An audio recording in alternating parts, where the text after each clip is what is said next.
There's a man right now, maybe it's you, sitting in the living room on a Tuesday night. Nobody asking where the remote went. Nobody complaining the dinner got cold. The house is quiet, and he's fine with it. Or that's the story he tells himself. So let's go deep into the psychology of the man who lives alone, how he got here, and whether he's truly at peace or performing peace so well that even he can't tell the difference anymore. Start with a number. More than a quarter of American households are now just one person. In 1960, it was around 13%. In 2 generations, living alone went from the exception to the ordinary. And among men living solo in midlife, most aren't elderly widowers. They're between 30 and 59, in their prime, money in the bank, an apartment entirely their own. From the outside, it looks simple. He wakes when he wants. Coffee made exactly his way because nobody negotiates the sugar. Dinner at 6 or 10. No schedule he didn't build himself. And here's where people get it wrong. They see a man who's missing something. But a lot of these guys aren't wondering where their life went. They're doing exactly what they want, when they want.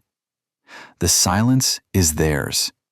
And for some, it's the first real peace they've had in years. So how did he get here? There's more than one road. There's the guy who never married. No protest, no open wound. It just didn't happen. Life takes the shape of whoever lives inside it. And after enough time, that shape starts to feel natural. Then there's the guy whose marriage ended. And this one's up against something the data shows clearly. In the US, men die by suicide almost 4 times as often as women. Researchers keep pointing to the same thing. A lot of men build their whole social life around their partner. She keeps the friendships alive, remembers the birthdays, holds the thread to everyone. So when the relationship ends, it's not just a partner who leaves. It's the person who connected him to the world. And there's a third group nobody mentions. Men left alone by loss. The Survey Center on American Life found the share of men with no close friends jumped from 3 to 15% in 30 years. Among single men, 1 in 5 has no close friend at all. It's not that they have nobody. There's the gym buddy, the coworker, the group chat. But having friends isn't the same as having that one friend you call when things fall apart. Men connect side by side. Women connect face to face. Both are real. But when your side-by-side friend moves away, the connection becomes a text thread nobody answers. Both of you waiting for the other to move first.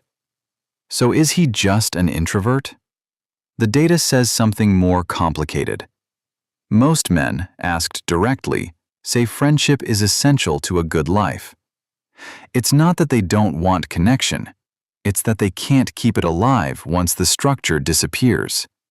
And when things go sideways, most don't reach out.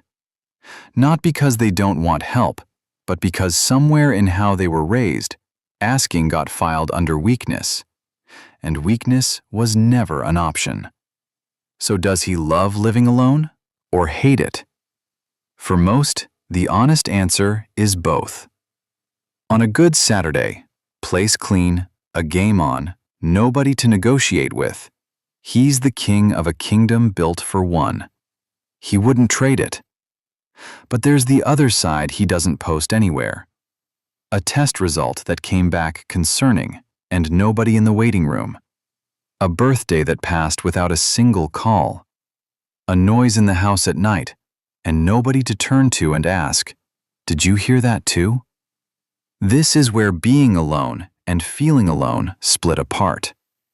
In 2023, the World Health Organization called loneliness an urgent global health threat, a lack of connection carrying a mortality risk comparable to smoking 15 cigarettes a day.